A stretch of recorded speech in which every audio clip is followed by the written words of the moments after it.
بسم اللہ الرحمن الرحیم۔ شروع اللہ کے نام سے جو بڑا مہربان اور نہایت ہی رحم فرمانے والا ہے۔ دوستوں، کیا آپ کو کبھی ایسا لگتا ہے کہ آپ کی برداشت ختم ہو رہی ہے، صبر کم ہوتا جا رہا ہے، یا پھر ایمان ڈگمگا رہا ہے، یا پھر آپ کو کبھی ایسے محسوس ہوتا ہے کہ آپ کی محنتیں بیکار جا رہی ہیں، آپ اللہ پاک کی ذات سے مایوس ہوتے جا رہے ہیں؟ تو یہ چھوٹی سی ویڈیو آپ کے ہی لیے ہے۔ اس ویڈیو کو دیکھنے کے بعد آپ آئندہ مایوسی کی طرف کبھی نہیں جائیں گے اور پاک پروردگار کی ذات سے آپ کا رشتہ مضبوط ہوگا انشاءاللہ۔ پتہ ہے ساتھیوں، مدد کب آتی ہے؟ مدد تو ہمیشہ امتحان کے بعد ہی آتی ہے۔ اللہ پاک اپنے بندوں سے ان کے صبر کا بس امتحان لے رہے ہوتے ہیں۔ دوستوں، جس کی سب سے بہترین مثال تو یہ ہے کہ اللہ کے محبوب ترین نبی حضرت محمد صلی اللہ علیہ وآلہ وسلم نے 23 سال شدید مصائب برداشت کیے۔ ان جیسی اعلیٰ ہستی نے اتنی مشکلات برداشت کی کہ الفاظ میں بیان کرنا تو تقریباً ناممکن ہی ہوگا۔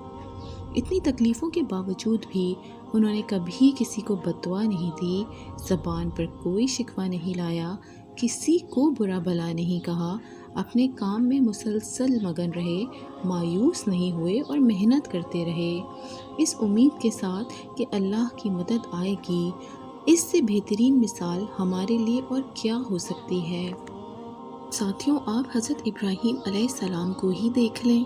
اپنی ہی والدہ کا رویہ دیکھا، لیکن پھر بھی انہوں نے صبر سے کام لیا، مصیبتوں سے ڈر کر کنارہ نہیں کیا، بلکہ اللہ پاک کے لیے سب کچھ ہنس کر قبول کر لیا۔ آگ میں چلے گئے بغیر کسی خوف کے، یہاں تک کہ اپنے لخت جگر کو اللہ کی راہ میں قربان کرنے چلے تھے۔ سبحان اللہ! کیا ہم میں اتنی تڑپ ہے اللہ کے دین کے لیے؟ کیا ہمارا ایمان اتنا مضبوط ہے؟ کیا ہمیں اللہ کی مدد کی امید ہے؟ ہمارے پاس تو حضرت نوح علیہ السلام کی بھی مثال ہے۔ آپ حضرت نوح علیہ السلام کو ہی دیکھ لیں۔ 9.5 سال اتنی مشکلات کے باوجود اپنے رب پر اندھا یقین کیا، اللہ کا حکم مانا اور کشتی لے کر چل پڑے۔ سوال تک نہیں کیا کہ کیوں، کہاں، کیسے اور کس لیے، بس کوشش کی کہ اللہ کی مدد ضرور آئے گی۔ ساتھیوں، بی بی ہاجرہ کی بھی مثال ہمارے سامنے ہی ہے۔ آپ حضرت ہاجرہ کو ہی دیکھ لیں۔ اللہ پاک کے حکم پر لبیک کہا اور تپتے بیابان صحرا میں اکیلی عورت اپنے ننھے منھے بچے کے ساتھ اللہ کی سخت آزمائش سے گزر رہی تھیں۔ دوستوں، وہ اللہ تعالیٰ سے شکوہ کر سکتی تھیں کہ میں ہی کیوں، لیکن انہوں نے ایسا نہیں کیا۔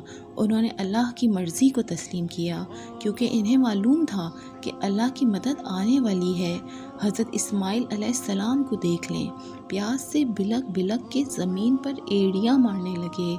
ماں مسلسل کوشش کر رہی تھی کہ کہیں سے پانی مل جائے۔ کوشش کا صلہ ایسا ملا کہ آج تک دنیا دیکھ رہی ہے، آب زمزم کی صورت میں۔ بے شک اللہ نے اپنی مدد بھیجی۔ اللہ اکبر! اور تو اور حضرت یونس علیہ السلام کو دیکھیں۔ مچھلی کے پیٹ میں بھی اپنے رب کی مدد کی امید لگائے ہوئے تھے اور مسلسل رب کو پکار رہے تھے۔ ساتھیوں، یہ تو چند ایک مثالیں ہیں۔ کتاب کھول کے تو دیکھیں تو ایسی لاتعداد مثالیں بھری پڑی ہیں۔ تو بس ساتھیوں، ہم نے ہارنا اور مایوس ہونا نہیں ہے۔ پاک پروردگار کی مدد آئے گی، جلد آئے گی اور ضرور آئے گی۔ ہمیں بس اللہ سے مدد مانگنی ہے، اسی سے امید رکھنی ہے۔ اس کے سوا ہمارا کوئی مددگار نہ ہے، نہ تھا اور نہ ہی ہوگا۔ ہمیں بھٹک کر شیطان کے راستے پر نہیں چلنا، بس اپنے ایمان کی حفاظت کرنی ہے۔ ہر نبی نے مشکلات برداشت کیں۔ مشکلات آتی ہیں اور سچ بتائیں تو ہمیں مشکلات کے بعد ہی یہ سیکھنے کو ملتا ہے کہ ہمیں صبر سے کام لینا ہے، ہمت کرنی ہے اور ساتھ ہی ساتھ محنت بھی، کیونکہ ہاتھ پہ ہاتھ رکھ کر بیٹھنے سے تو کچھ حاصل نہیں ہوتا۔ محنت کی ہے تو پھر رب کی ذات پر اندھا یقین ہونا چاہیے کہ جلد ہی مدد آئے گی، اسی پاک پروردگار کی ذات سے ہی آئے گی۔